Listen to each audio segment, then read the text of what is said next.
নির্বিঘ্ন ঈদযাত্রায় ঘরমুখো মানুষের স্বস্তি, ভোগান্তি নয়, স্বস্তি আর আনন্দ নিয়েই এবার ঢাকা ছাড়ছেন ঘরমুখো মানুষ।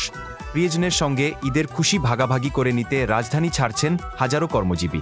টিকিট পেয়েছি, এইটাই আলহামদুলিল্লাহ, আর যেতে পারছি ফ্যামিলি নিয়ে, এটা আলহামদুলিল্লাহ। 15 তারিখ সকালে টিকিট কেটেছি আজকের জন্য আর কি, 25 তারিখ জন্য। সো আমি নির্বিঘ্নে টিকিট কাটতে পেরেছি। কোনো ঝামেলা মুক্ত, কোনো রকম যাতাযাতি নেই বা লোকজন আসাতে চেকিং আছে, সেখানে অতিরিক্ত লোক চাপাচাপি করতে পারে না। আর এখন তো দেখেন কি খোলামেলা, অনেকেই আসে, সবাই সিটে বসে আছে। দীর্ঘ ছুটির সুবাদে অনেকেই আগেভাগেই পাড়ি জমাচ্ছেন নিজ গন্তব্যে। কেউ যাচ্ছেন বাসে, কেউ ট্রেনে, আবার কেউ বা নিজস্ব গাড়িতে করেই ফিরছেন গ্রামের বাড়ি। বাড়িতে যাচ্ছি, ওখানে সবাই মিলে একসাথে ঈদ করব। ঢাকায় থাকি, হয়তো বিভিন্ন কারণে যাওয়া হয় না। কিছু ভালো লাগছে, এবার টিকেটিং সিস্টেমটা ভালো হয়েছে, এখানে চেকিং সিস্টেমটা ভালো হয়েছে এবং শিডিউল সিস্টেমটা ভালো। এখানকার যে ম্যানেজমেন্ট দেখলাম আমার কাছে খুব ভালো লেগেছে। ম্যানেজমেন্ট যেমন ইন এবং আউটের যে সিস্টেমটা করেছে এবং টিকিট ব্যতীত কোনো লোক ভিতরে যে ঢুকতে পারে নাই, সেটা আমি একটা প্রমাণ করলাম যে আসলে এটা ঠিক ছিল। আমার কাছে খুব ভালো লেগেছে। এবারের ঈদযাত্রায় নেই তেমন কোনো যানজট কিংবা ভোগান্তির দৃশ্য। গাড়ির চাপ কম, রাস্তা ক্লিয়ার, রাস্তাতে কোনো সমস্যা নেই। না যানজট নাই, কিচ্ছু নাই। এই জ্যাম মুক্ত, আগের চেয়ে তুলনায় জ্যাম অনেক মুক্ত হয়েছে, কোনো আমাদের করা লাগে না। বাস টাইম মতন চলে। গাড়িতে এখন পর্যন্ত মনে হচ্ছে চাপ কম তুলনামূলক, আজকে যেটা মনে হচ্ছে রাস্তায়। টিকিট না, টিকিটের কোনো সমস্যা হয় নাই। 4 দিন আগে টিকিট কাটছি, আলহামদুলিল্লাহ খুব ভালোভাবে টিকিট পাইছি। আশা করি এবার ঈদের যাত্রা খুব শুভ হবে। কেউ কেউ আবার যানজট এড়াতে আগেই পাঠিয়ে দিচ্ছেন পরিবারের সদস্যদের। আমি আমার ফ্যামিলি পাঠালাম, আজকে 4টা টিকিট পেয়েছিলাম 5টার জন্য।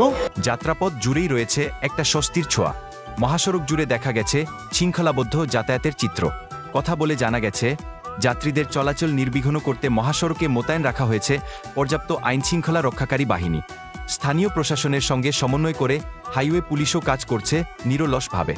তবে বাড়তি নিরাপত্তার জন্য সেনাবাহিনীর টহল বাড়ানো এবং আরও দৃশ্যমান করার জোর আবেদন করছেন কেউ কেউ।